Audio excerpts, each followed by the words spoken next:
mi interés por la Antártica tiene un lado profesional, la parte antropológica, que he estado haciendo investigación en los últimos 7 años, pero también tiene un trasfondo personal, biográfico, que encuentro que es importante y que empieza a finales de los 70. Yo vivía en Buenos Aires, mis padres vivían allá, yo tenía 7, 8 años, 78, 79, la época de la crisis del canal del Beagle y de las islas en el sur. Y me acuerdo que en la clase de geografía, yo estaba en cuarto básico, en el año 4, la profesora nos muestra el mapa de Argentina con el triángulo de la Antártida, o Antártida, como dicen en Argentina, y nos dice, esta es la Antártida, y la Antártida es Argentina, y a mí me queda en la cabeza la Antártida Argentina. 6 meses después, a mi padre lo llaman a volver a Santiago, año 79 creo que era, o quizás principios de los 80, y un par de semanas después, en el colegio en Chile, muestran el mismo mapa de Chile con el mismo triángulo de la Antártida, y yo levanto la mano y digo, perdón señorita, perdón profesora, pero creo que usted está equivocada, la Antártica es Argentina. Y queda, llaman a los padres diciendo su niño tiene un problema, ¿cómo es posible que su niño diga que la Antártica es Argentina?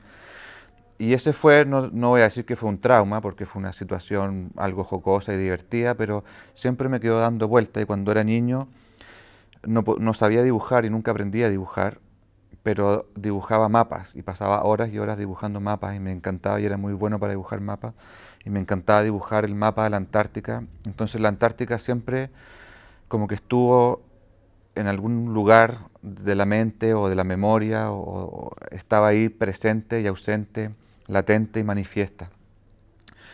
Y el 2005 me estaba recuperando en el hospital de una operación y un amigo me trajo una revista New Scientist, que era una revista que leía y leo mucho, que es como ciencia popular, y había un artículo sobre la Antártica como la nueva frontera política.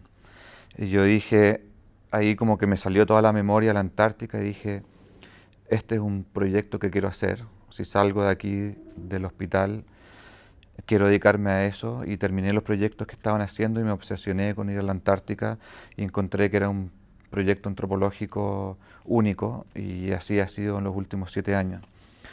Y es difícil describir lo que la Antártica es y a mí me interesa no tanto la historia de la colonización de la Antártica, la época heroica y toda esa historia de los colonizadores europeos. Me interesa el devenir de la Antártica como espacio donde los humanos no estamos haciendo la Antártica un lugar habitable, nunca ha sido habitable, es completamente inhóspito, es un espacio no solamente extraterritorial, en el sentido que hay reclamaciones territoriales de varios países, pero ningún país realmente tiene una soberanía efectiva sobre ese territorio, y es al mismo tiempo un espacio casi extraterrestre, en el sentido en que su ecología y sus ecosistemas son de una extremitud o de extremo que no se ve en otras partes del planeta.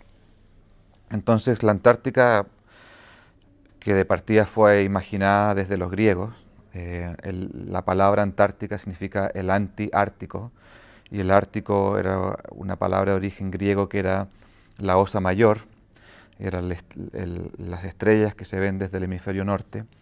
Entonces los griegos imaginaron, fantasearon con este campo de hielo que existía en el hemisferio sur o en el polo sur. Existen de hecho mapas del siglo XVI hechos en Holanda, en los Países Bajos, donde se mapea la Antártica sin haber sido descubierta. Entonces, como seres humanos hemos fantaseado, imaginado la Antártica desde siempre. Pero a mí lo que me interesaba como antropólogo era no solamente cómo la Antártica está construido desde los estados, el entendimiento que tenemos cómo cada estado opera en la Antártica, cómo cada estado se relaciona con otro estado para con consenso establecer qué se hace y qué no se hace en la Antártica. Me interesa describir, construir relatos de la gente que está viviendo en la Antártica, que ha estado viviendo en la Antártica por las últimas 2 o 3 décadas. Me interesa cómo como seres, como especie humana, nos estamos adaptando a un ambiente extremo en el cual nunca antes hemos vivido como especie humana. Entonces, hay una serie de formas que a mí me encantan definir la Antártica. Primero, como frontera política. Es realmente una frontera para experimentación política. El Tratado Antártico que se firmó el año 59 y después el Protocolo Medioambiental del año 88, perdón, lo que hace es algo único en la historia del derecho internacional, que es que reconoce reclamos territoriales de 7 países, pero no reconoce soberanía efectiva. Entonces, y no permite que ningún otro país haga una reclamación territorial. Entonces son 7 países más Estados Unidos y la Unión Soviética que se reservan el derecho de reclamar en cualquier momento y donde quieran. Entonces es una frontera para la experimentación de relaciones internacionales y así es como funciona. Hay 7 países: Chile, Argentina, Noruega, Francia, el Reino Unido, Nueva Zelanda y Australia, que tienen una reclamación. Pero también es un microcosmos social. Hay 3 lugares donde hay, aparte de la vastedad de hielo, que son 14 millones de kilómetros, existen 3 lugares donde hay concentración de bases científicas y donde en el caso de la península antártica llegan muchos turistas y hay población civil, que son las familias de militares argentinos y chilenos, y una población civil móvil que va y viene. Una de las personas que me tocó convivir y entrevistar y conocer ha vivido en la Antártica 33 años. Él se autodefine como un antarticano y ha vivido 33 años de su vida en la Antártica. Y así hay una serie de poblaciones y comunidades que se han ido construyendo. Entonces, como proyecto antropológico me interesa este microcosmos social y cómo la gente que vive ahí por 2 años, por 3 años, o que va y vuelve por 7 años, por 10 años o hasta 33 años, empiezan a construir un sentido de pertenencia a este lugar, empiezan a construir un territorio con cultura. La cultura no existe en el vacío, la cultura siempre existe, cualquier cultura existe sobre un territorio que son historias, un territorio que tiene que ver con crear un sentido de pertenencia. Incluso hay gente que me ha dicho que crean un sentido de ciudadanía que va más allá de sentirse chileno, sino que sentirse antarticano. Entonces, mucha de la gente con la que conviví hablan de este espacio de estar adentro. Mucha de la gente dice, estamos adentro. Cuando tú vas a otro país, tú no estás adentro de Argentina, o si viajas a Brasil, no estás adentro de Brasil, pero la gente en la Antártica se define como estar adentro de este mundo, que es distinto a los otros mundos, o que es distinto al mundo allá afuera. Mucha gente habla así. Tuve que salir y lo único que quería era volver a estar adentro. Entonces, estas figuras del lenguaje me parecen muy interesantes. Hay algo de eso que me llama la atención, que en el fondo es como habitar otro planeta. Cuando uno dice estar adentro, Sí. salir, es como si uno saliera de la atmósfera Sí. y realmente Sí. viajara en el espacio. Así como es un microcosmos social, yo creo que también es una ventana al espacio exterior, y eso se da de 2 maneras. Uno es como la gente se siente que está en un espacio casi extraterrestre. Primero, porque tienen que convivir con un medio ambiente extremo de temperaturas que no existen en ninguna otra parte del mundo durante todo el año. Claro que los extremos de frío existen en Siberia o en Groenlandia, pero ese extremo de vivir sobre el hielo, donde prácticamente no hay una capa de suelo, es prácticamente inexistente, o sea, roca y hielo, con una fauna y una flora que no existen en ninguna otra parte del mundo, la gente tiene esa sensación de estar viviendo como casi en otro planeta. Pero no solamente lo que la gente en estos asentamientos siente y piensa, sino que muchos científicos ocupan la Antártica como un análogo terrestre para el espacio exterior.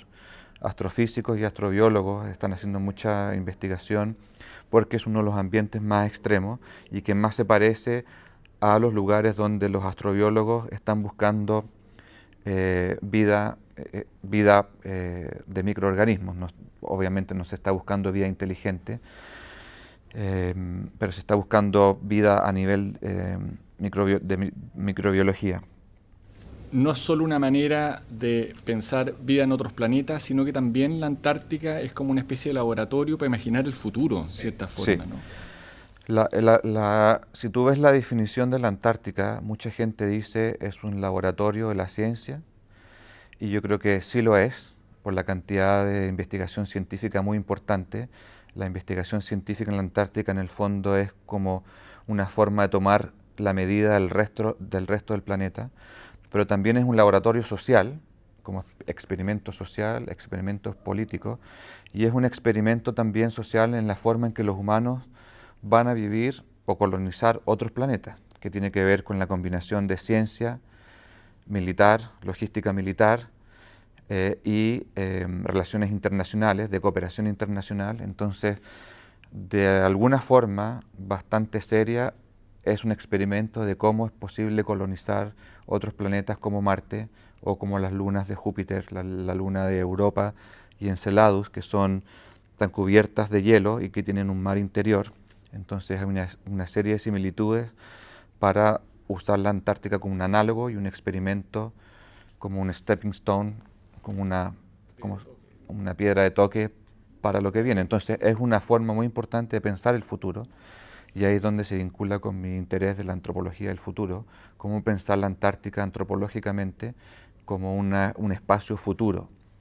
Existe en el presente, pero es una forma de experimentar también con posibilidades de asentamientos humanos en ambientes extremos en el futuro. Y hay algo como que se vincula como con la literatura utópica, ¿no? En el sentido de que la literatura utópica parte de alguna manera imaginándose otros mundos posibles, pero en una isla. Uh-huh. Y esto no lo puede pensar como un continente, pero como una especie de isla gigantesca. Sí, absolutamente. En donde la organización social, las relaciones que hay entre las personas, no guardan ninguna relación con lo que ocurre en el resto del mundo. O sea, en el resto del mundo pueden haber guerra, aquí hay cooperación, en el resto del mundo en algún momento había guerra fría y acá podía haber cooperación incluso entre ambos bandos. Y ahí hay algunas anécdotas, mitos que son como bien sintomáticos de cómo se da la vida en torno a las bases militares y en torno a las estaciones científicas, ¿no? Sí. Bueno, Chile y Argentina tienen bases militares y bases científicas. La mayoría de los otros países tienen solamente bases científicas. Y lo que se da es un ambiente de cooperación internacional muy importante por dos cosas. Y que existe la figura del derecho internacional, donde los países tienen sus reclamaciones, sus territorios, pero in situ, ahí, en la cotidianidad, existe una cotidianidad muy linda de interacción entre distintas nacionalidades y culturas que no se dan en ninguna otra parte del mundo, y que sí hay un sentimiento de isla, pero hay un sentimiento de hermandad. La gente habla de la cofradía antártica, habla de un sentimiento de hermandad, que vivimos una sociedad que no existe en ninguna otra parte del mundo, y que se da también por el grado de extremo del medio ambiente en que viven. O sea, si no hay colaboración, la gente se puede morir. Tú no puedes cerrar con llave ninguna base. Todas las bases están abiertas, porque si alguien está en peligro o se encuentra extraviado o tiene un accidente, tiene el derecho de llegar a cualquier base en cualquier momento y entrar, y nadie le puede no permitir la entrada.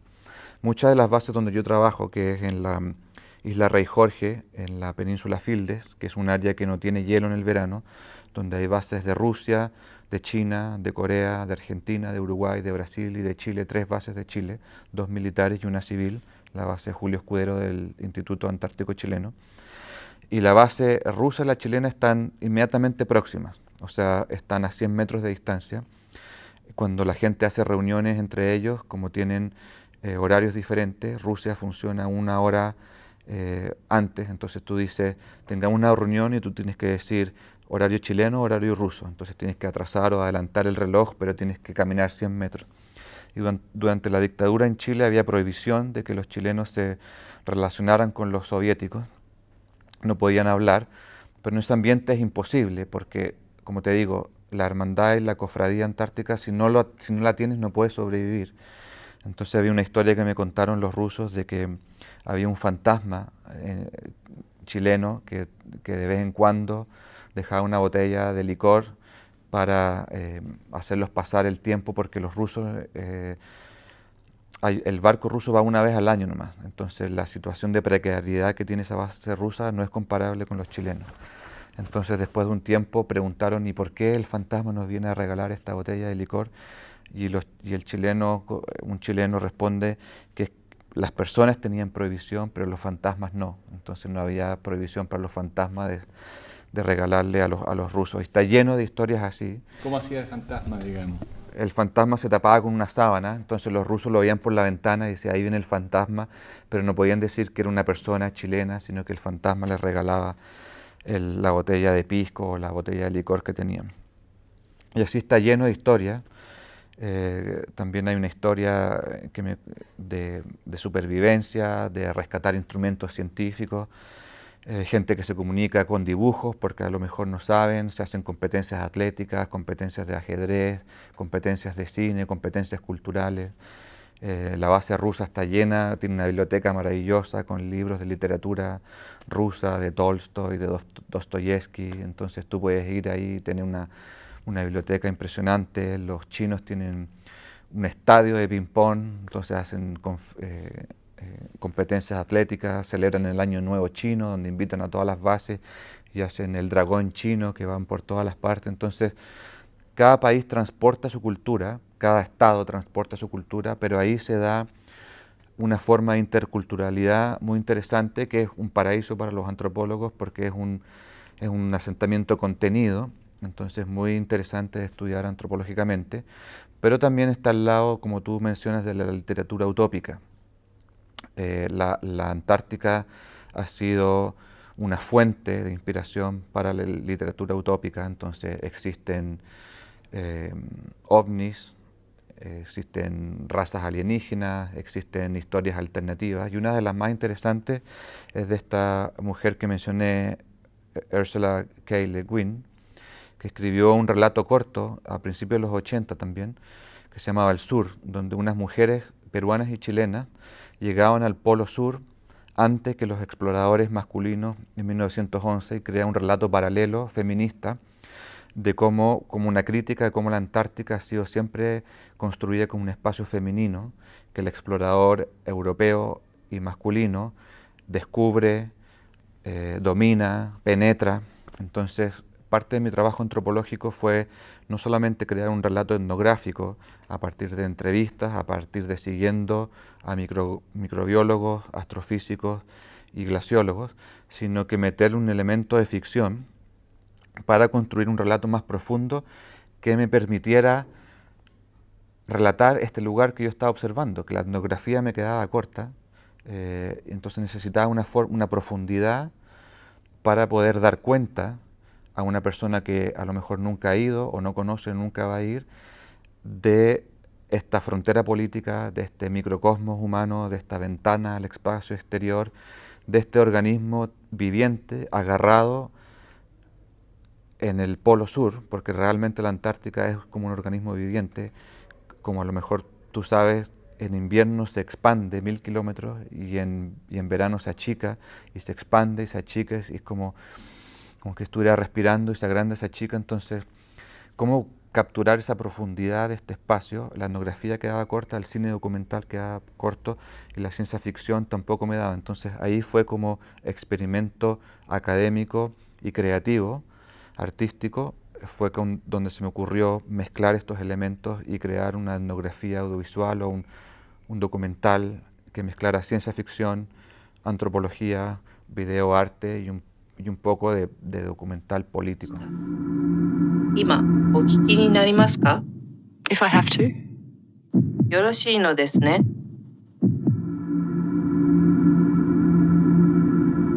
What is it? ジャンボコ基地からの信号が入ってきています。Play it.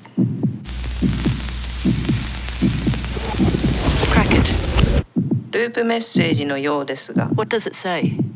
局地現象の情報が確認されました。 Bueno, la película se llama Anochecer en Gaia, Nightfall on Gaia. Es una película de 90 minutos donde construí un personaje de ficción, un personaje fabulado, con esta idea de especulación fabulativa. Y ella se llama Xue Nun, es una microbióloga maorí que está en el año 2043 en una estación internacional en la Antártica. En este momento no hay estaciones internacionales, entonces es una crítica a esta idea de que sí es un espacio internacional, pero sin embargo todas las bases son nacionales. Y lo que quise construir ahí es un relato. Su personaje lo construí a partir de entrevistas etnográficas con microbiólogos, astrobiólogos, glaciólogos y astrofísicos que están preparando para misiones a Marte, misiones a las lunas de Europa. Entonces no es un personaje de ciencia ficción en el estricto rigor, sino que es un personaje fabulado en el sentido de esta especulación fabulativa feminista que hablé hace un momento. Entonces eso me permitió construir este relato, como decía, más profundo, crear un ritmo, poder representar el ritmo de la Antártica. El documental es lento porque quería reflejar ese ritmo infernalmente lento de que pasan los días y nada pasa, que es muy importante. Entonces, este personaje, que es al mismo tiempo de ficción, pero basado en entrevistas reales, con científicos reales, es una científica microbióloga, pero es maorí y tiene todo un trasfondo cultural indígena. Entonces este personaje me sirvió para mostrar que hay un choque de saberes o una fricción de saberes de cómo se proyectan futuros distintos, y el personaje tiene parte del conflicto dramático de la película, es el conflicto interno de este personaje de si entender lo que está pasando desde su perspectiva de saber indígena.